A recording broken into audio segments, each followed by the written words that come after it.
So hello everyone, and welcome to part two of AI and automation in Photoshop. If you'd like to subscribe or like this video, we'd appreciate it. And if you'd like to follow us on social media, you can find us on Facebook, Instagram, and LinkedIn. So in part one of our AI and automation in Photoshop series, we used generative AI, the removal tool, to remove distractions like wires and cables, people in the background as well. I also introduced generative expand and a little bit about scripts for loading files as layers. We touched on the match font feature, and I also introduced actions and combined them with AI. So let's pick up where we left off. Just remember, if you need any coaching assistance with me in Photoshop, Capture One, Luminar, Neo, Adobe Camera Raw, Lightroom, a photo critique, or any lighting assistance or anything photo related, please reach out. My email is eric@mckennapro.com, or you can sign up for a coaching session at mckennapro.com/coaching. So just a reminder, our next webinar is tips for better indoor portraits on December 11th. So I hope you can sign up to that, and I will see you there. So tell you what, let's start by sharing my screen. Anyone want me to cover anything before I get into this? Please just let me know. But feel free to interrupt me at any time. And let's get into Photoshop. So I'm just going to close all of these. I created a couple actions. So I'll show you what I've done, and then I'll actually go through and do it. So for these images here, okay, so I have these 8 images, I believe. So this is from the same session. And then I use the image processor to save these as PSDs, but I remove the background and select the subject through actions. And then what I did is I used the image processor again to create JPEGs. Let's see if it opens up. And these are my JPEGs that were generated from the PSDs. Okay, so that was the original image. It didn't have this background layer. All it had was the background layer itself. Okay, and then what I did is I used the quick selection tool. I believe it's here. Quick selection tool. And then I selected my subject, and then I masked it out. I added a background, and then I linked a curve in luminosity mode and created a black and white with a hue saturation adjustment layer in color mode. And then I saved PSDs. So if I do this once, then it should work as an action for all the rest of them. So now all I have here are these 8 photos in a JPEG folder. Okay, now imagine you want to send these to your client, either at a certain size or with black and whites, and you don't like this circle behind these 3 images here, right? And you want just straight black, and you want all black and white photos. But you also want to save them all as PSDs because you don't want them as a destructive process to only be black and whites. You want to maybe remove the black and white adjustment layer in the future. So let's open all of these in Photoshop. Now they're all going to open up here, and then I go up to Window and I want to arrange them as a tile. Okay, now it pulls up at 50%. You can see it here, and I'm just reducing the zoom on one. Let's say I like that zoom right there, 12.5%. So if I like this in the middle, I can come up here, center, arrange. I can match the zoom for all of them, or I can match the location. It will center all the images, or I can just match all. So that's an easy way for you to see all 8 images. And how I did that was just open them all up, go to Window, Arrange, Tile, and then went back up to Window, Arrange, and then match, or, zoomed out. And then I said match all, the location and the zoom. So they're all at 12.5%. You can see that here. And it's easily seen. Now, let's say, for instance, this top image is the one that we want to create the action with. So first we have to do the work, record the action, and then play the action. So remember, actions are a series of recorded techniques in Photoshop that are then played back either on the same image or a different image in that same sequence that you recorded those techniques. So what we want to do, just like I said earlier, was to create a black background and to isolate our subject with a mask. But I don't want to have to do that 3 times. Okay, so the easiest thing to do is start with the actions down here. This is your action panel, and it usually comes with default actions. Let's just close all of those things, and then let's create a new action. So this will prompt us to give it a name. Let's say black background and subject mask. If I spelled that right, hopefully. Hit enter. Now you see the record button's on. Anything I do from now until I hit stop, that's your stop button. Anything I do from now until I hit stop is being recorded. Okay, so let's double click on the background and let's select our subject.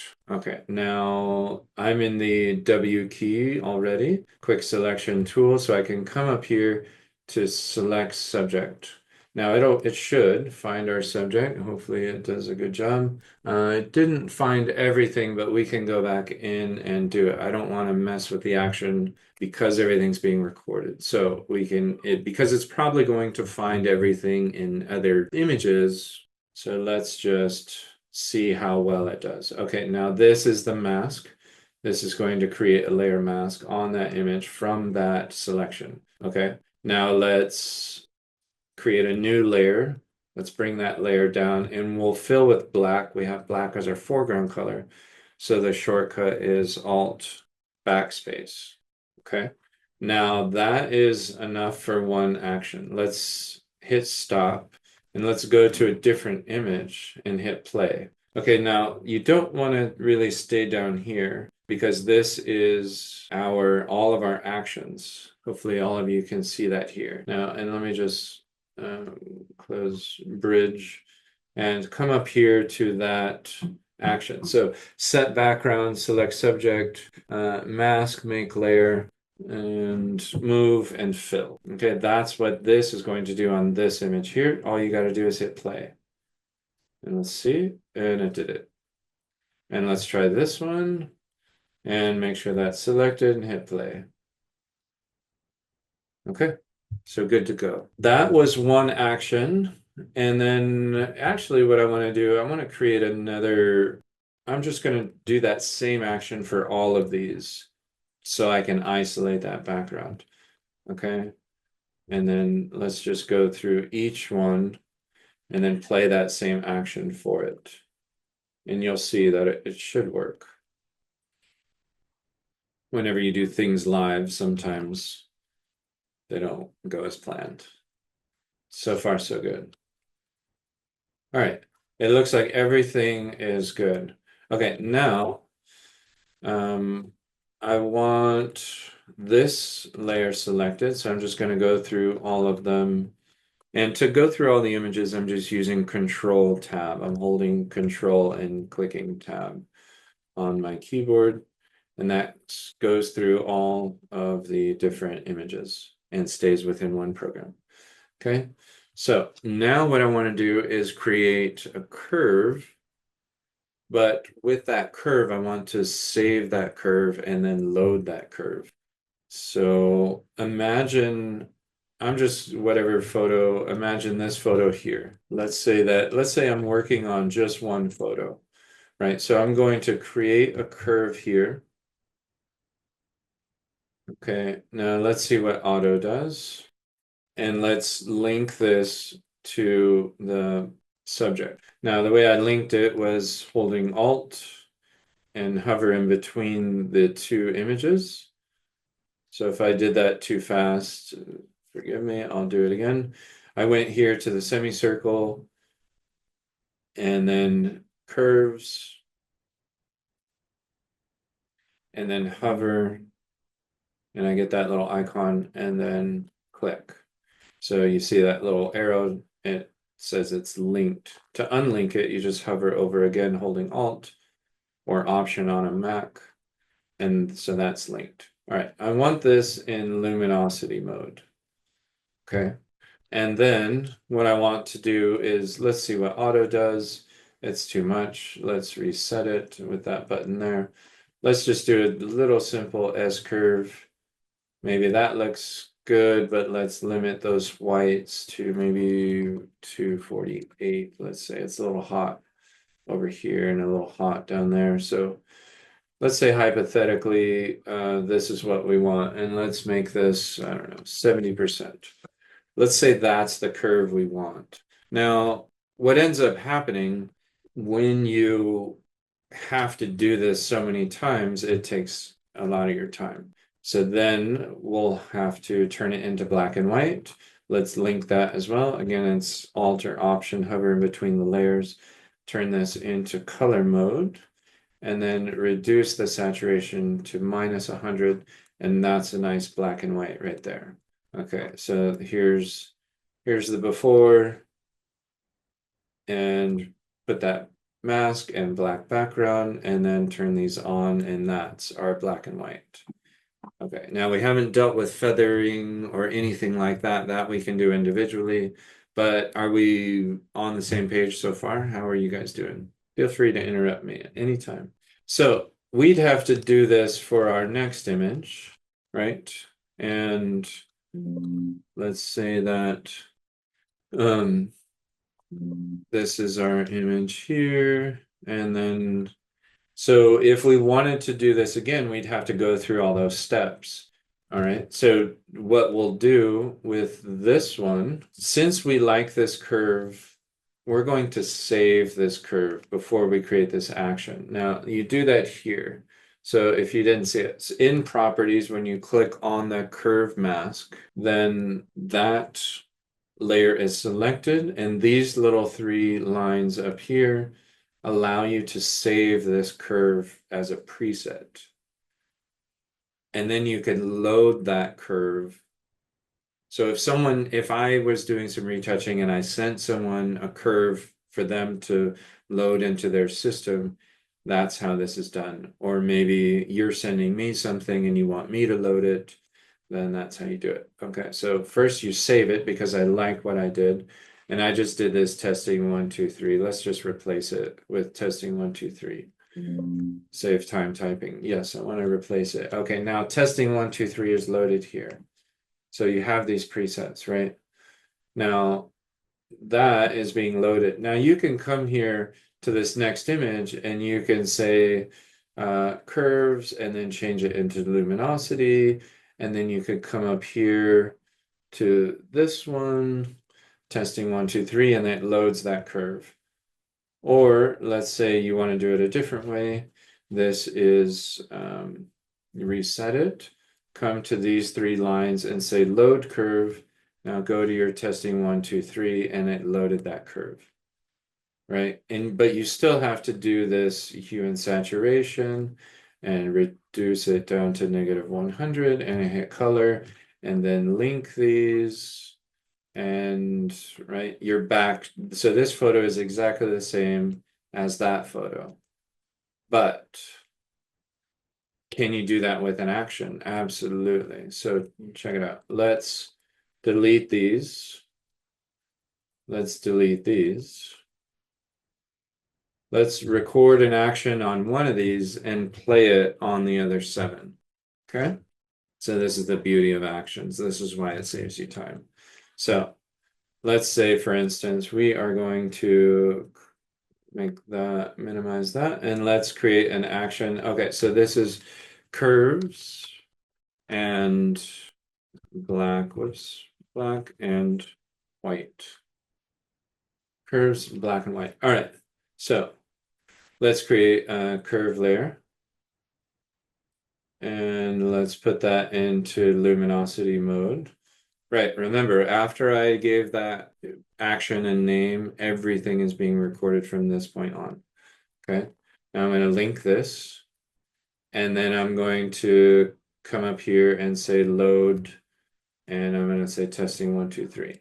Okay. Now this is hue and saturation reduced to -100 if it lets me, and then color mode.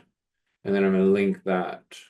Okay, linked them both, and curves is set with testing 1, 2, 3. You can see it here. And hue and saturation is -100. All right, we're good. Now let's hit stop on the action. And you can see everything that it was doing here. Okay, now what you'll do again is select that top one up here. And then let's go to the next image. Now, you want to make sure this top layer is selected before you hit play on the action, because when I recorded it, that's what happened. Now, imagine this was selected and I hit play. This is what happens. Is it links it to the previous one. Okay, so let's delete those two layers and let's select this layer. And now let's play our action. It did it correctly. You see the difference? So sometimes when you buy a package of actions from somebody, because a lot of photographers sell actions, they record a lot of things that they do often, and then they sell them on their websites, but you have to start from that specific layer that they started from. Otherwise, the whole action is messed up. And you can fix it and that kind of thing if you understand Photoshop. But it's so much better, and there will be instructions with the actions that says start on this layer. So since I started on this layer, I'm just going to make sure all of these top subject layers are selected. Okay, good. Now we did those two. Now let's do this one. Now all we got to do is hit play, and good, and play, and good, play, and good, play, good to go, play, and play. So it all worked. Okay.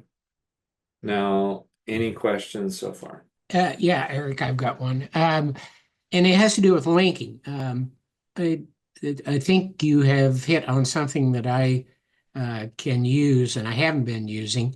So if I understand you correctly, when you create the layer mask and then you go in and select, say, curves, and then you link that to your layer mask. Right. Okay. And then you can create, say, hue saturation and then link that to the layer mask. Right. Yeah. And So if I mean, it's not. I mean, the wording of linking to the layer mask. It's linked to this layer which has a mask on it. okay. Right. So you're Well, not if I really. Go ahead. if I then highlight that layer, say curves, I can make those adjustments, then go down to say hue saturation and then make those adjustments. And those adjustments are going to be on the This layer. yeah, the cutout, Right. correct? Right. Not Right. not the Right. back. Right, exactly. And I could show you right now, watch. So I'm just hovering over, holding Alt if you're on a PC, or Option if you're on a Mac, and then that's linked. Now now we know how curves work. This is our blacks here. The if this wasn't linked, this is what happens to the background, right? But since it's linked and this is only affected in where it's white, then it's just going to affect that. Right, and let's put this back to testing 1, 2, 3. So there, it's only affecting. So no matter what I do with the dark grays, that black background is still going to stay black. Right? Okay, thanks. That's something new for me. Sure. And then link this one to that one. So let's say we have this as we like it, but we want to save some PSDs. Now, we're on this image. Now you can go to image save as, and you can say, all right, I want to save it as a PSD, and you can save it, but why not just create it with scripts and image processor? So how I got there, you can see File, Scripts, Image Processor, and you can save PSDs directly from here. So Photoshop doesn't give you an option yet to save it as PSB, B as in boy. It gives you an option to save it as D as in dog.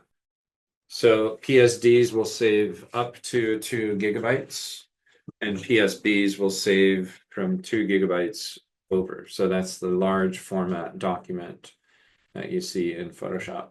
But for our purposes here and saving some smaller files, we can use this technique, which is PSD. So here we go.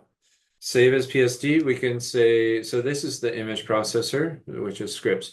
So use open images, right? These are these 8 images I have open in Photoshop. If you want to save it from somewhere else, like a folder, and you don't want to open them in Photoshop, you can literally click on select folder and find that folder, and it'll use those images in that folder. And you could also say include all subfolders. So maybe you have different subfolders in there. So you have a main folder, subfolders. It's going to find all of those images and do whatever you want, which is save the PSD.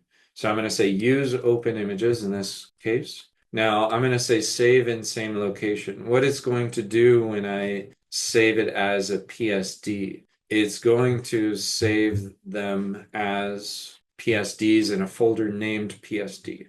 I could also save them as JPEGs if I want, but I might want to adjust the PSDs after. So let's just double check, make sure this curve works for all of them. And maybe you want to adjust the mask and that kind of thing. If, for instance, you want to run an action, like you can find your action in here, and we have our action, which is curves, black background. These are the 2 that we created today. You can literally select, that one if you have more images that you want to do that same action to and create PSDs. So maybe it's not these open photos, but maybe you have 50 more that you want to remove the background, isolate the subject, and create PSD all on a click of a button. That's how you do it. You can run the action along with this process right here, creating PSDs. So let's just say run. It's going to save all of these as PSDs and create a PSD folder within our main folder. So we'll go back to Bridge. Let's just make sure it did it before we undo this. Okay, so here's our PSDs. Let's see if it opens, and it should show us PSDs. All right, so there it is. So those are our PSDs. Now, any questions so far? So here's our PSDs. All right, so now we know that we have PSDs. Let's just open one of them. So, all right, so here's our, yes, layers, because all of these other ones are JPEGs. So let's just not save, and not save, because these are all JPEGs. Photoshop doesn't know we ran that processor to create PSDs. Let's close all our JPEGs and then unsave all that work. Since we know that our PSDs have all the layers and they're saved as PSDs, let's open those PSDs. Now, same thing, we have 8 images, and Layla, Control Tab, or I believe it's Command Tab on a Mac, is to go between the different tabs or images. Okay, so window and then tile, and then you can reduce all of the zoom by holding shift and then zooming in or out. So if you have the zoom like this, maybe you like 25% and centered, you can come up here to arrange and then match all. To move them all, space bar and click on the one that you select. That will move one image. If you want to move all of them, keep holding the space bar, but hold shift as well, and you're going to move all of the images. Okay. And you can zoom in holding the control on a PC or command. So command shift spacebar or control shift spacebar, you're going to move them all. Now I'm just holding shift and spacebar.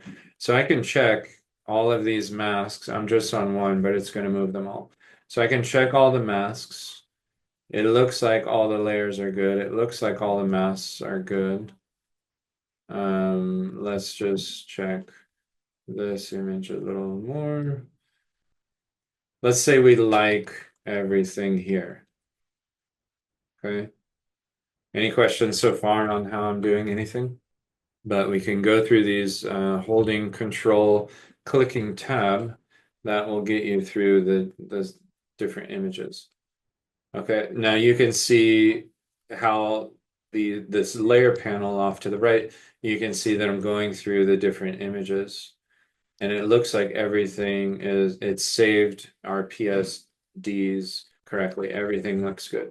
Okay, now for instance, if everything looks fine, but maybe you want to reduce the size to send to your customer, you can do this. File, and then scripts, and then image processor again. Okay. So pull that over. It's opening up on my other monitor. So let's save these as a JPEG, but then let's resize to fit. Well, actually, let me back up. So you can resize, and you can resize this according to a certain pixel number. So either control, well, let's just go up here to image size. Okay, so you either have pixels, inches, or percents, or something like this. For web or for your email to your customer, depending on what they want it for, they said, just give me some small ones for Facebook. I'd say, all right. Well, for Facebook, it's probably 1600 is maybe fine, but if you want to limit it to 2000, that's fine. Okay, so you're reducing the image, right? So let's just go back there for a second. So the original was 2500 wide. Okay, and it looks like all of these are the landscape layout. So the width is going to be longer than the height. Okay, so and then the resolution you might want to reduce down to 72. So a couple different ways of doing that. So what we can do here, let's just select all of our, let's create an action to reduce the pixels per inch to be 72. And then 72 ppi. So you would go, I just did the shortcut. So image and then image size. Okay. And then 72. And then let's make sure resample is checked. And then pixels. And then let's do 2000 on the width, let's say. Okay, so that's going to reduce everything. And then we hit stop. Come up here to play. And then you can see in the history right here, it says image size. So I'm just applying that action to all of them. Okay, it looks like image size is on all of them. And good. Okay, now what we can do, we could save this if we'd like, or we can continue through our scripts and image processor, and then that image processor will be JPEGs, and let's limit this to, let's say, 1600. 1600. And here what you want to do is 1600 by 1600. What this means is it doesn't mean that you're going to make these images square, but it's going to mean that if your images were portrait orientation or landscape orientation, meaning like upright or sideways. So if you have these square, it's going to limit the width to 1600 and it's going to limit the height to 1600. So if they want this for Facebook, my thought is it's probably good enough, but whatever pixels you put in here, it's going to limit that. So none of these images, once you save these JPEGs, will be longer on either side of 1600. So go ahead, use open images, save in same location. It's going to create a folder called JPEG because JPEG is selected, and it's going to resize to fit these that no longer end will be 1600. And again, you can run these actions or something. Well, yeah, no, we don't need to run the action because we already did it. We could have. So it's going to run through that.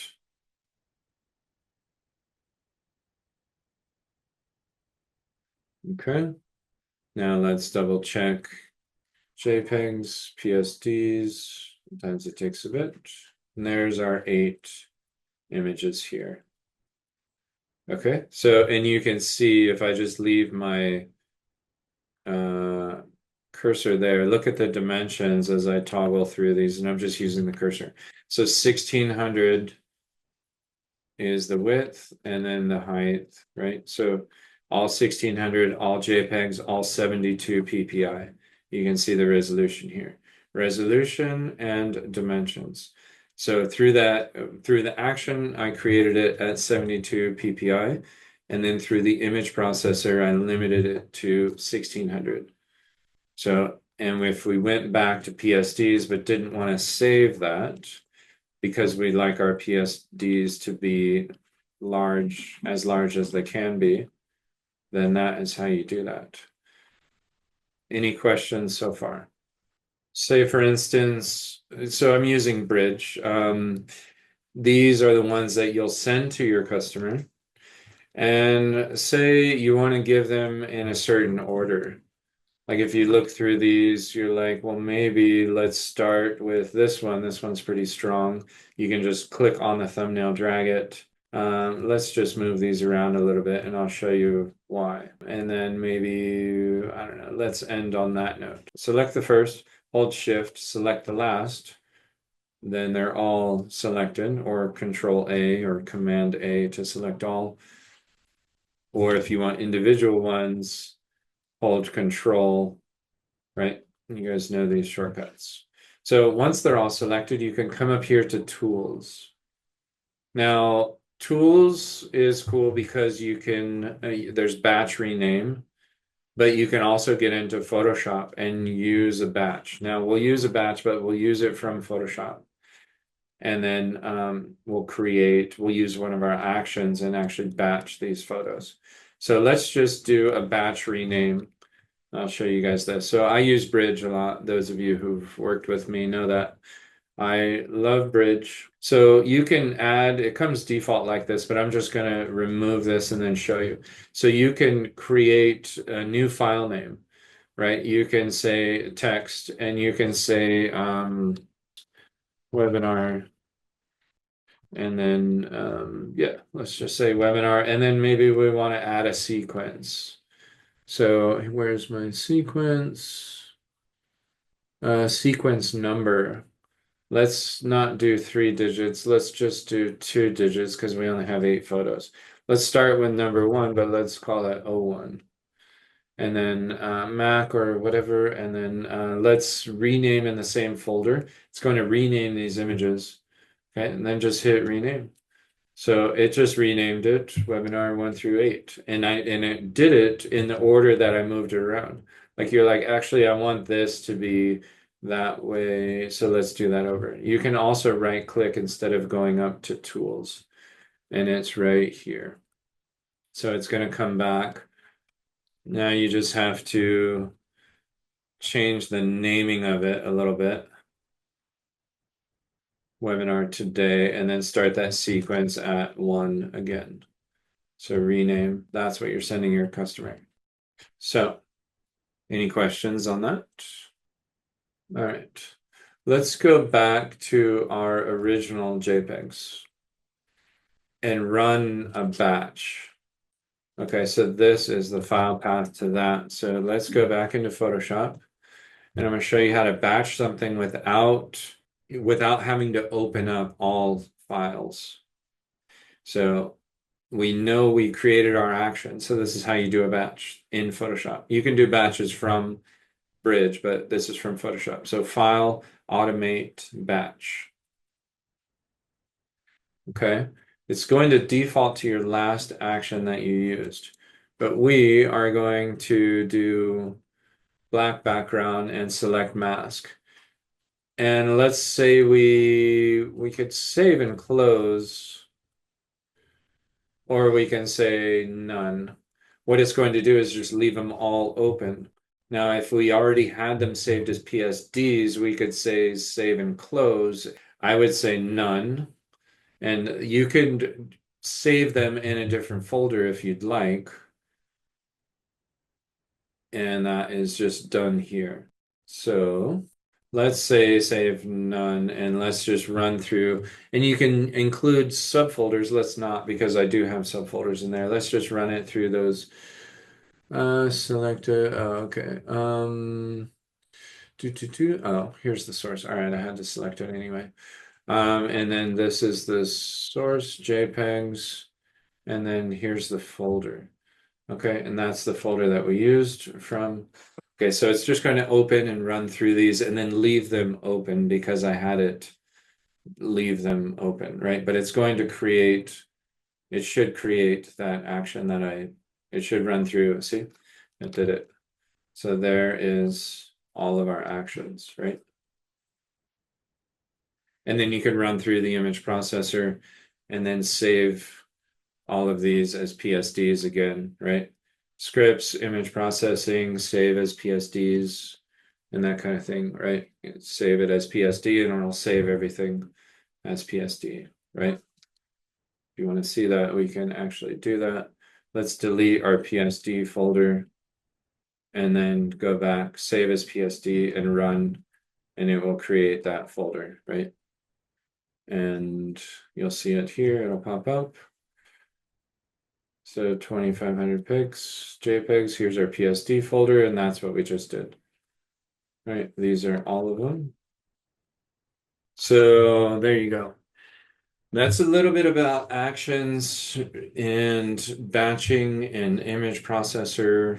I mean, we could go so much deeper into this stuff, but that is a quick introduction into how to run through a bunch of photos, create some actions, batch them, save them as different file types, reduce the size without having to do it every single photo. I'm just doing it on 8 photos. Imagine if you had, you know, quite a lot more than 8.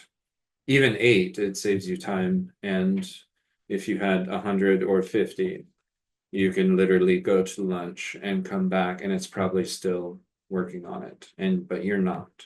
So that's the advantage of this kind of stuff. So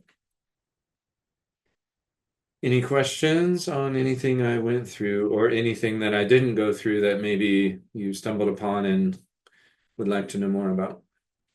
Yeah, I have another question, and I think you've shown me a better way to save my JPEGs. Normally, I would use the export command, but I noticed that oftentimes those are much larger than I really need to send either in Dropbox or attached to an email. So in doing it that way with the image processor, I noticed those JPEGs ended up being, 4, 5, 600K. If you do the 1600 by 1600 pixels, does that where they usually end up, or does it vary? In terms of image size?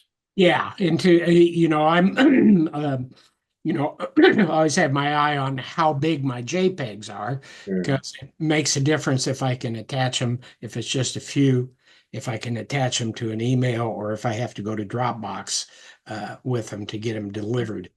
But Right. So for instance, these JPEGs were so 300 pixels per inch. These are all about, you can kind of see them here. Look at this file size. So I'll just leave my little arrow there. And so file size will vary based on, this one's probably the smallest, maybe.